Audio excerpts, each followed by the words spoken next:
The Truth Girls. Hi everyone. I'm sad to say that there has been a bloodbath in Brazil.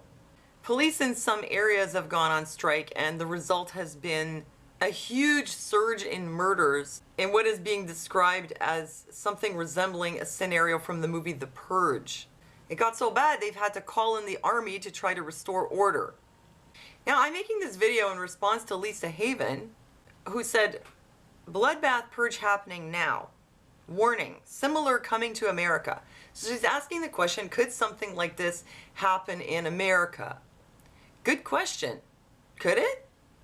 First of all, let's look at what's happening in Brazil. Lawless chaos in Brazil with shops looted, buses burnt, and dead bodies littering the street after cops go on strike over low pay. Brazilian city sees its murder rate go up 650% after police go on strike, with 52 murders in just 3 days across lawless region. Police go on strike in Brazil, cities being wiped out in purge fashion. So this is why Lisa Haven was asking the question, could it be that the anti-police movement is something that's being engineered by the globalist elite to create a situation in America where lawlessness can reign and you can have a purge?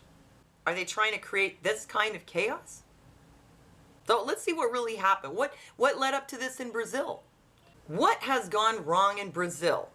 Well, according to this article from BBC, there were a lot of things that led up to this.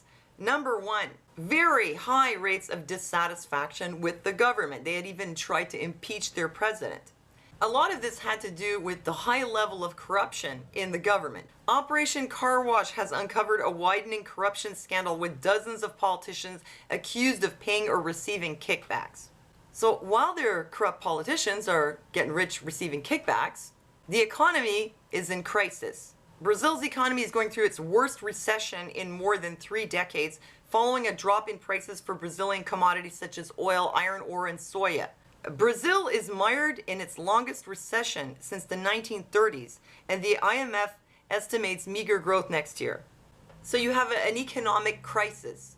You have very corrupt officials and rich people, and on the other hand, you have very, very poor people. A lot of them live in slums called favelas. It's not just a few people living in these slums. In some places, like in Rio de Janeiro, you have over 22% of the population living in favelas. Now, wherever there's poverty, there's usually also a certain amount of desperation and a certain amount of crime. And in fact, Brazil has one of the highest violent crime rates in the world, including one of the highest murder rates at 30 to 35 homicides per 100,000 inhabitants.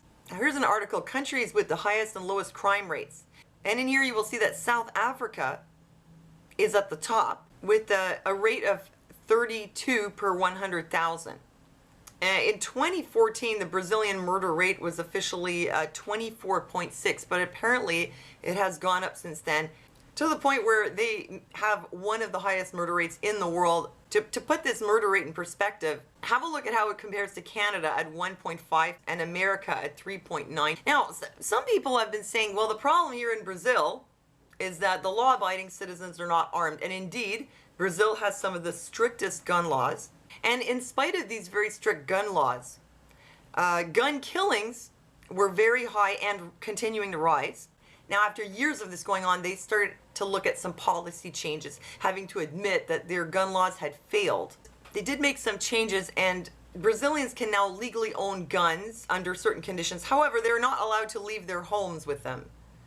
So if you're living in a place like a slum and you can't bring your gun with you, well, what good is your gun going to do you?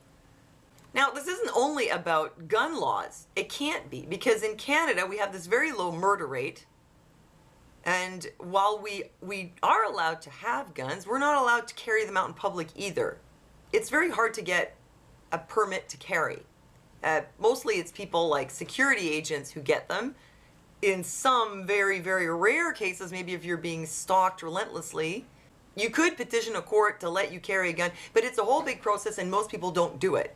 So most Canadians are not walking around with guns in their purses, and yet the murder rate is very low. Probably the high murder rates, the high crime rates in Brazil have to do with the overall situation, the economic crisis, the poverty, and the drugs. This isn't just random violence happening. We are not talking about violence that is committed in the rich neighborhoods in the rich part of town. We are talking about crime that is organized crime, almost always related to drug trafficking. So as you see, there are a few differences between the overall situation in Brazil versus America or Canada. As for the police protests, could something like this happen in America, and could this be engineered? Now, I'd like to point out that the anti-police movement, as Lisa Haven called it, isn't so much anti-police as it is anti-police brutality and anti-police racial discrimination. So as for, could the police go on strike in America, and could you have this kind of scenario happen? There was concern about the police going on strike over the Black Lives Matter protests. But the fact is that it is basically illegal for the police to go on strike in most states. There's an overview here of, in 39 states, it is completely illegal for any kind of essential public service employees, first responders, to go on strike, like ambulance, firefighters, police. Then in the remaining states, there is some allowance made for strikes, but under certain conditions, and pretty much essential workers are never allowed to go on strike. So it's kind of impossible for the police just sort of disappear and chaos to take over completely. However, there is a way that police can sort of go on strike without actually being on strike. Police on strike after Black Lives Matter protests? ? How Michael Brown's death changed policing in one year later. And the reason there's a question mark is because, yes, they're not legally allowed to go on strike, but it seems that they were acting as if they were on strike. If you look at these statistics from the U.S. Department of Justice Police Survey, you'll see that a lot of people said they agreed with questions like, it is not unusual to turn a blind eye to improper misconduct. So the police might be out there and something happens and they just ignore it. Always following rules does not get the job done. Serious violations are always reported. Over 40% disagreed. Reporting misconduct is likely to be given the cold shoulder. About 50% agreed with that. So there is a possibility that the police can do their job without really doing their job, and that this can lead to an increase of violence. However, is it likely that what's happening in Brazil could happen in America?